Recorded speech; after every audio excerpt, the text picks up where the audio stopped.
Ini salah satu pertanyaan yang paling sering ditanyakan ke saya. Apakah strategi endorse KOL ataupun influencer itu bisa menghasilkan penjualan? Jelas saja bisa, tapi ada beberapa catatan penting yang harus diperhatikan oleh business owner. Sebelum saya lanjut, saya Andrew. Saya seorang filmmaker yang juga dikenal sebagai seorang pembicara yang sering diundang di berbagai event kreatif. Jadi kalau kamu punya event kreatif di kampus, di kantor, atau dimanapun dan pengen undang saya sebagai pembicara, boleh banget. Saya juga dikenal sebagai seorang yang jago digital branding. Orang-orang di sekitar saya mengenal saya seperti itu. Dan kalau kamu belum mengenal saya, salam kenal. Jadi apakah strategi endorse KOL atau influencer itu bisa mendapatkan atau mendatangkan penjualan? Jelas saja bisa. Tapi catatan pentingnya adalah business owner harus mempersiapkan terlebih dahulu produk atau service atau jasa yang ditawarkan dari bisnisnya. Harus siap dari segi kualitas, siap dari segi pelayanan, siap dari segi hal-hal apapun yang mungkin dianggap penting. Yang kedua, pastikan KOL atau influencer yang ingin di-endorse itu punya pengaruh yang kuat, punya power yang kuat.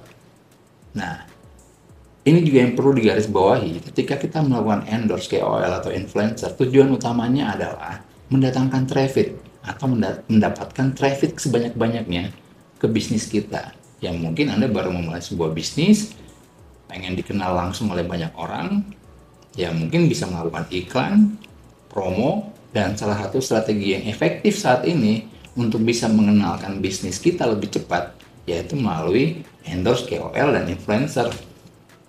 Tapi tentu saja menjadi pertimbangan buat kita ketika kita melakukan endorse KOL dan influencer, yaitu jangan sampai KOL atau influencer tersebut juga tidak sesuai dengan market yang ingin kita sasar. Marketnya tidak sesuai dengan produk atau mungkin service dan jasa yang kita tawarkan. Jadi itu yang mesti jadi pertimbangan juga.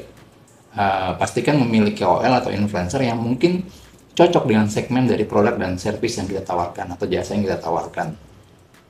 Nah, salah satu strategi untuk memilih KOL atau influencer juga adalah melihat seberapa besar pengaruh atau power yang dimiliki oleh seorang KOL atau influencer tersebut.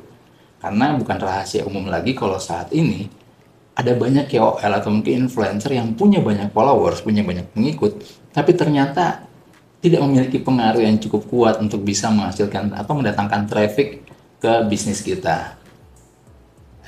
Ini bisa diketahui dari melihat bagaimana interaksi di akun dari KOL atau influencer tersebut. Bagaimana rutinnya dia atau konsistennya dia membuat postingan, dan bagaimana aktifnya dia dengan followersnya dia dalam akun tersebut. Nah, itu bisa menjadi pertimbangan teman-teman atau business owner dalam memilih KOL atau influencer. Nah, kita kembali lagi, tujuan utamanya kan adalah untuk mendatangkan traffic. Jadi, jangan sampai traffic yang datang ini jadi sia-sia. Makanya business owner harus mempersiapkan terlebih dahulu bisnisnya dari segi kualitas, pelayanan, atau segi hal-hal apapun yang dianggap penting, yang sehingga ketika traffic itu datang, traffic itu tidak menjadi sia-sia dan akan tercipta penjualan. Nah, percuma saja karena soalnya saya pernah punya pengalaman membantu sebuah bisnis, bisa dikatakan seperti itu. Kita mencoba untuk menggunakan strategi endorse KOL juga karena kita yakin bahwa strategi ini yang sangat layak, sangat efektif untuk mengenalkan sebuah bisnis baru atau mungkin ya untuk mendatangkan traffic sebanyak-banyaknya ke sebuah bisnis. Nah, tapi karena bisnis yang kami bantu itu, saya dan tim bantu, mereka ternyata nggak siap dari segi kualitas, nggak siap dari segi pelayanan. Akhirnya traffic yang berhasil didatangkan melalui strategi endorse KOL atau influencer ini jadinya sia-sia. Orang-orang yang datang ke bisnis itu tidak mendapatkan manfaat dari produk, dari pelayanan yang kurang baik. Akhirnya yang terbentuk adalah image negatif di traffic yang datang tersebut. Sehingga orang-orang yang datang itu tidak berani untuk merekomendasikan bisnis ini ke orang lain.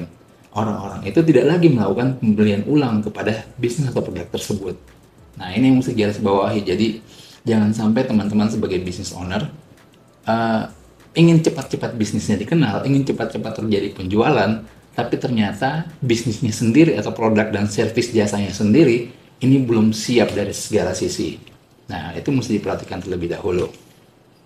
Terus, ya seperti kita tahu bahwa misalnya ketika kita melakukan endorse KOL ataupun influencer, tentu itu mengeluarkan biaya. Nah, semakin mahal seorang KOL atau influencer itu ditentukan dari seberapa banyak pengaruh atau seberapa besar pengaruh yang dia miliki, seberapa besar dari apa ya, interaksi yang dilakukan sama followersnya, seberapa besar banyak orang atau masa yang mungkin bisa didatangkan ke traffic ke bisnis teman-teman. Nah, ini yang bisa menjadi pertimbangan, karena kalau misalnya yang tadi saya bilang bahwa banyak saat ini influencer atau KOL yang mungkin jumlah followersnya banyak tapi ternyata tidak memberikan hasil yang maksimal, ya tentu saja akan sangat merugikan teman-teman juga sebagai business owner yang sudah mengeluarkan biaya yang cukup besar. Jadi perlu dipertimbangkan dengan baik untuk memilih KOL atau influencer yang memang betul-betul punya pengaruh yang kuat, punya power yang kuat, konsisten dalam membuat konten yang menarik, kontennya berkualitas. Lalu mungkin melalui situ teman-teman bisa melihat apa ya, KOL tersebut atau influencer tersebut bisa memberikan dampak yang positif untuk bisnis teman-teman. Nah, coba kita rangkum kembali bahwa ternyata strategi KOL atau influencer ini memang efektif, bisa dikatakan sampai saat ini pun ini adalah salah satu strategi yang efektif di mana membangun atau mengenalkan sebuah brand atau sebuah bisnis melalui digital, ya kan, sosial media, ya kan. Meskipun memang biayanya yang lumayan besar, tapi bisa dikatakan ini adalah salah satu strategi yang sangat-sangat efektif untuk mengenalkan bisnis tersebut atau bisnis baru atau mungkin bisnis yang sudah semakin yang lama berjalan. Dan akan terjadi penjualan ketika bisnis yang dipromosikan ini itu sudah siap dari segala aspek. Itu yang mesti diperhatikan. Mungkin segitu aja kali penjelasan dari saya. Jadi kalau ditanya apakah strategi endorse KOL atau influencer bisa menghasilkan penjualan, jelas saja bisa, tapi dengan beberapa catatan penting yang tadi saya bilang.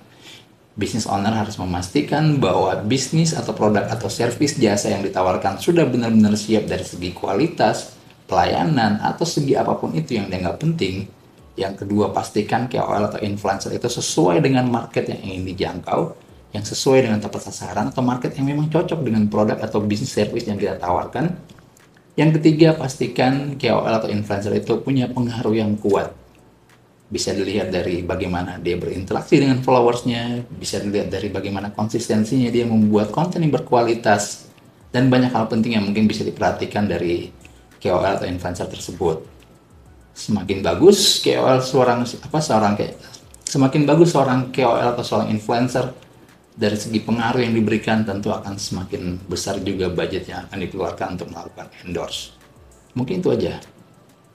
Kalau teman-teman punya pertanyaan, bisa tulis di kolom komentar. Saya di sini membahas tentang pekerjaan atau industri kreatif yang berhubungan dengan film, branding, atau mungkin pekerjaan kreatif lainnya. Punya saran untuk konten-konten saya selanjutnya yang berhubungan dengan pekerjaan atau industri kreatif, teman-teman bisa tulis di kolom komentar. Semoga teman-teman penjelasan saya bisa dimengerti, dan tunggu video selanjutnya. Jangan lupa subscribe.